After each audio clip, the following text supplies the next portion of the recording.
For a while now, I have wanted to build a new tank for my red plakat Betta, with an area he could retreat to when he wants to take a rest.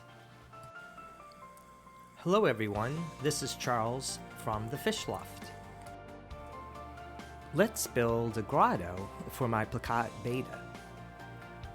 I chose a cube tank for this project with a black background. This size will be perfect for my Betta's new home. A mesh bag filled with aqua soil will provide the nutrients for the plants I will add to the back of the aquarium. I am reusing black sand that I have saved from a previous tank. Let's add the light now so we can see what we are doing. New black sand will cap everything off and prevent the release of too many nutrients into the water column. A slope in the sand will create a bit of depth in the back so I can plant my stem plants. I want the back to be about 3 inches deep. I prefer a deep soil depth that will allow the growth of beneficial bacteria. The grotto, a fancy name for a cave, is built from dragonstone. Dragonstone is an orangey brown color and has numerous crevices you can attach plants to. I am always on the lookout for unique rocks when visiting my local fish stores, and I was lucky to stumble upon these 2 pieces that practically lock together and form the shape of a cave. If I didn't find these 2 pieces, I would have glued several pieces together. I buried the stones into the sand for a bit of support.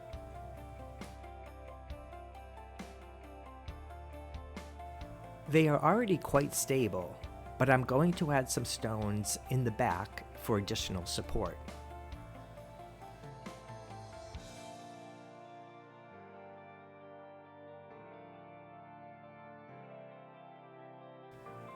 Smaller pieces of dragonstone in front will create the depth of the cave.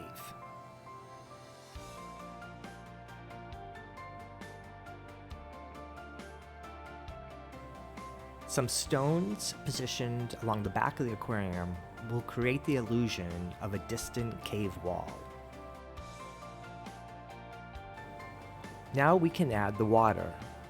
I place a plastic bag to protect the sand from the water flow.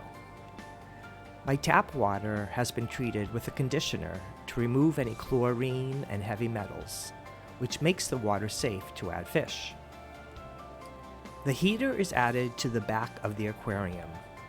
Bettas prefer a water temperature between 75 and 80 degrees, and I will keep my heater set to 78 degrees Fahrenheit.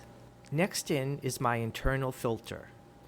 This filter has been running in my storage tank and is full of beneficial bacteria and is fully cycled.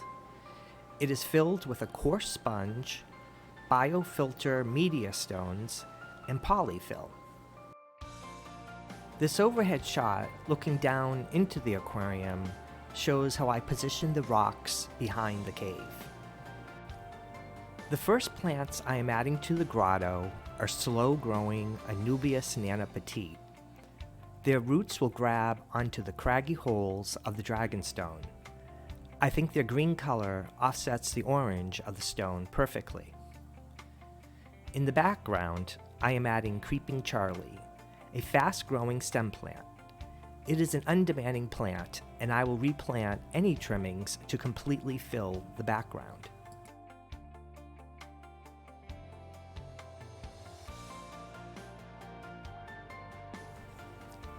Rotala Wallachy is interspersed with the Creeping Charlie.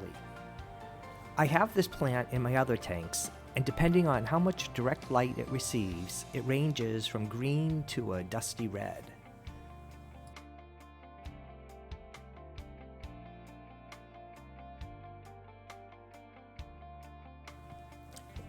In the foreground, I am adding a few more rocks that I can use to wedge in some more Anubias.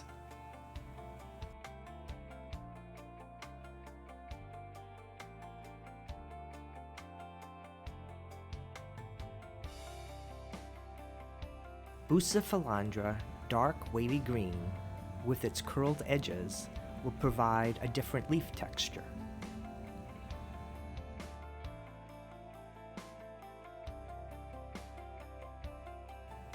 Now I'm going to place some boosts into the crevices along the top of the cave.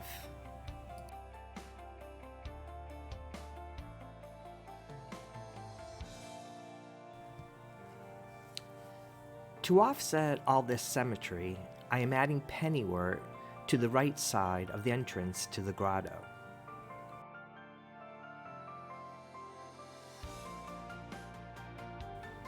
A few more stones, and now I am happy with the overall look of the scape.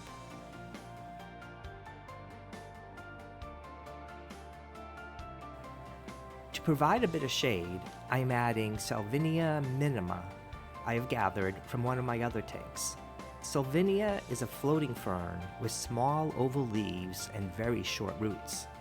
It grows extremely fast, so you can start with one small plant, and before you know it, it'll be covering the top of your entire aquarium. Some additional beneficial bacteria will kickstart the already cycled tank.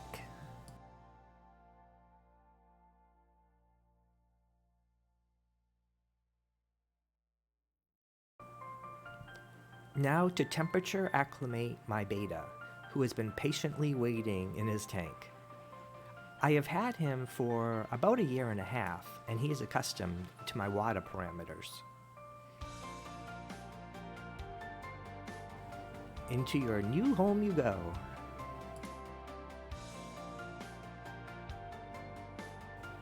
I am adding some additional sponge filter to the filter outflow to lessen the flow of water, as bettas prefer a low water current.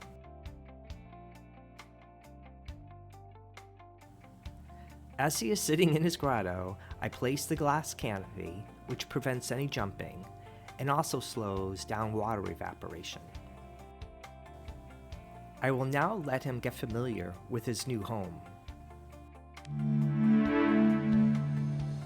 The next day, the water has thankfully cleared, and my betta has gotten used to his new home.